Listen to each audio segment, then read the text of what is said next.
ज़्यादातर auto immune disorders की allopathy में अभी भी कोई प्रॉमिसिंग ट्रीटमेंट प्रूव नहीं हुई है, लेकिन जब हम आयुर्वेद की और एनी अदर पैथीज की बात करते हैं तब उसमें बहुत ज़्यादा हद तक ट्रीटमेंट सक्सेसफुल होती है।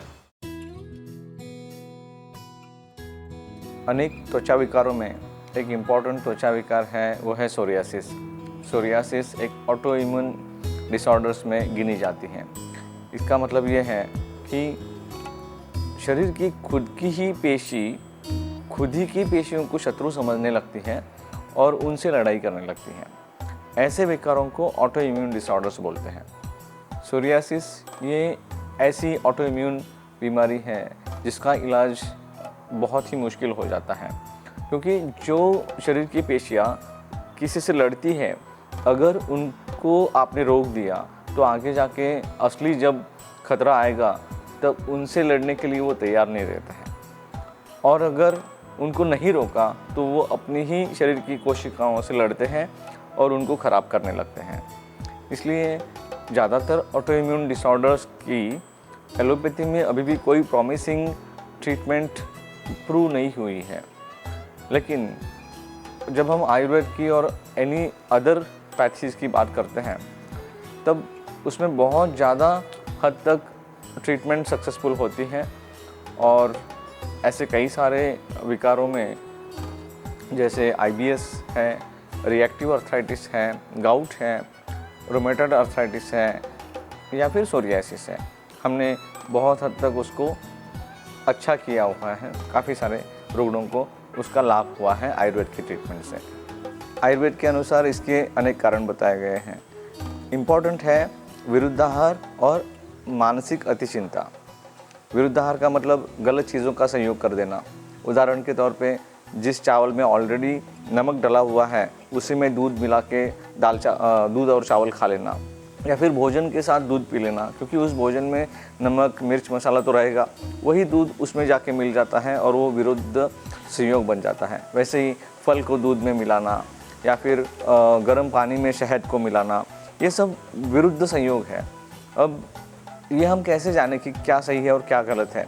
उसका पूरा लिस्ट ग्रंथों में दिया हुआ है, तो उसको जान ले अगर हम लोग तो वो आसान हो जाता है।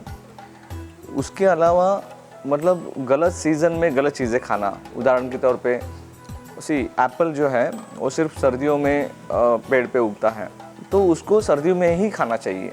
अगर वो आपको 12 महीने उपलब्ध कराया जाए तो उसको 12 महीने नहीं खाना चाहिए, वो भी एक विरुद्धाहारी हो जाता है।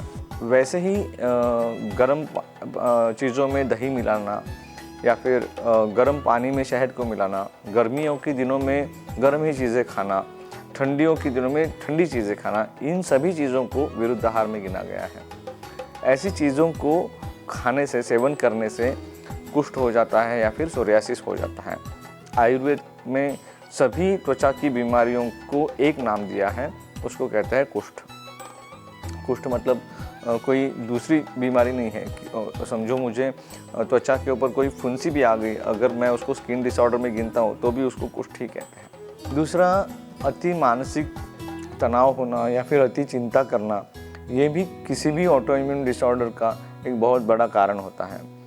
अब अति चिंता दो प्रकार की होती है, या तो हमें आदत होती है किसी भी चीज़ के बारे में अति चिंता करना, अति सोचना, ज़्यादा सोचना, और कभी कभी एक वर्कलोड होता है जो ज़्यादा होता है और उस वर्कलोड की वजह से चिंता पैदा हो जाती है या फिर तनाव पैदा हो जाता है। इन दोनों कारणों में जो एक स्ट्रेस क्रिएट होता है, उस स्ट्रेस की वजह से ये बहुत सारे साइकोसोमैटिक डिसऑर्डर्स पैदा हो जाते हैं। मतलब शरीर और मानस दोनों की वजह से जो बीमारियां होती हैं उसको साइकोसोमैटिक डिसऑर्डर्स कहते हैं। सोरियासिस इसी में आता है। मतलब इसकी वजह से सोरियासिस पैदा भी होता है और जिनको हुआ है उनका बढ़ भी जाता है।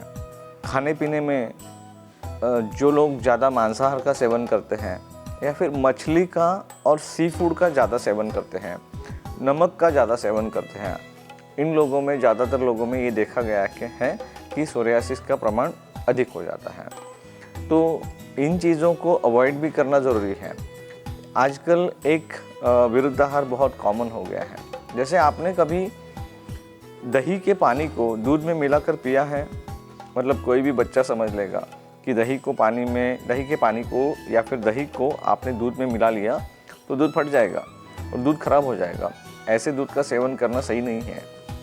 लेकिन मार्केट में आज एक चीज़ मिलती है जिसको कहते हैं वे प्रोटीन। वे का मतलब होता है दही का पानी। दही के पानी को सुखाकर उसका जो पाउडर होता है उससे वे प्रोटीन बनाया जाता है।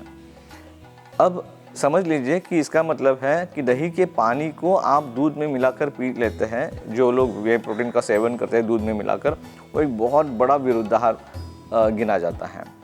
तो इन सारी चीज़ों से हमें सजग रहना चाहिए अगर हमें सोरियासिस जैसी बीमारी ना हो, त्वचा की बीमारी ना हो।